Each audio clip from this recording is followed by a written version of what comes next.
Easy people, how should I say this? I'm going to take you through 3 different things that seem similar but are vastly different, really. So first one I'm going to talk about is the pumper. Right. So what I've done is I've created a track. I've just shown you really quickly how I did that. So that's sounding all right. It's doing whatever it needs to do there. The first way I can kind of spice this up is by using a pumper. What a pumper does is similar to sidechaining, but it's like fake sidechaining. So in pumper, you basically have fake sidechaining. And what I mean by that is the signal is just going to be turned up and down. It's not going to get any louder. It's just going to get lower. So in areas, the sound is going to be turned down, which gives it a pumping effect.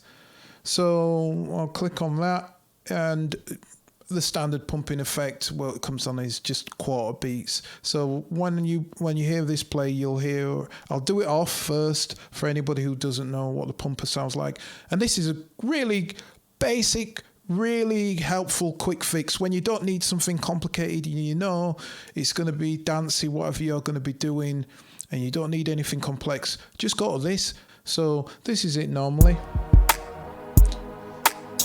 It's doing whatever it's doing. Then if I put on the pumper, it's going to start kind of pumping. It's the only way I can describe it. So it's got that. Obviously that's mad extreme there. And everything's dipping out. I can make that less pronounced. So it's got that. So I'm going to bring that back up. The reason why you wouldn't use it like that per se, just on one, is because I'm using a whole kit there, and what happens there is I'm dipping the kick, which is not good. So a way around doing that would be to send the sounds that I want to dip to a different channel, or I could just add them to the pumper. I could add the pumper to all of my sounds what I've got here that I want to kind of have that dipping pumping effect, but I don't want to. I'm just going to select these and then just send them. So what I'll do is I'll go to the IOs here, and then I'll choose the ones what I want. So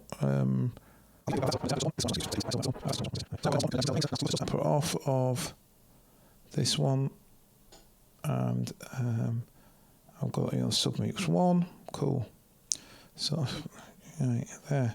So I'll turn that on. So now this is going to pump, but the rest of the kit's going to be fine, which sounds like this. So I've got that kind of dip sound, and I can make it even more pronounced. I think you get the general idea. What can you do with a pumper? You can add pumps to pumps, pumps to pumps, and you'll get different effects. So, for example, now that's on one pumper, but let me add another pumper on top of that pumper.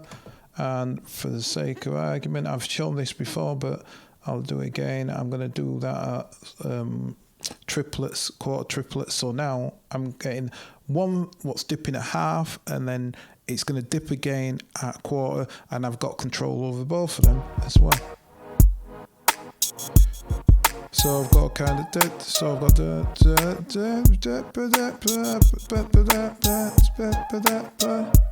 and I could keep going. I could say, all right, then let me do another pumper to the pumper.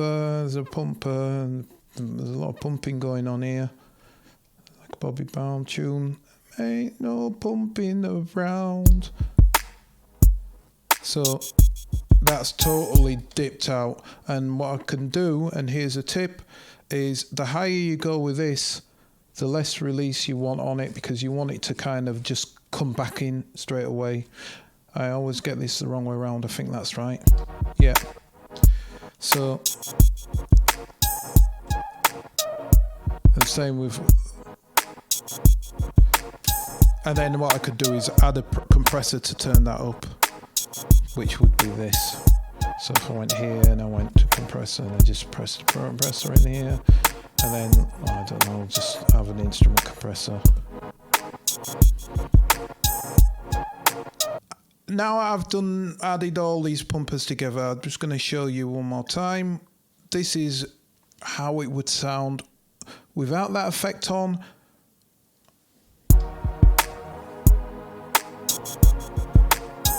Okay, it's doing whatever it's doing, and you're either with it or you're not really.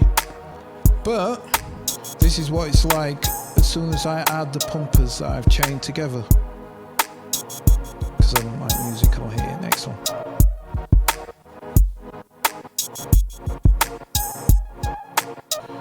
So, like I said, there's a load of things that you can do with using pumpers just by themselves. And they're easy to do. You don't have to think of where a signal's coming from or where a signal's going to or anything like that. You can just add them and chain them together. So that's the first way you can affect a signal. And like I said, there's 3 that I'm going to show you. This one was pumper. The next time I'm going to show you something else, what you'll be aware of. And then I'm going to show you another thing what you'll be aware of. Well, you won't be aware of it until I've shown you. Or you might be aware of it, I don't know. Right, anyway, I hope that's been helpful, and catch up soon. So until then, peace.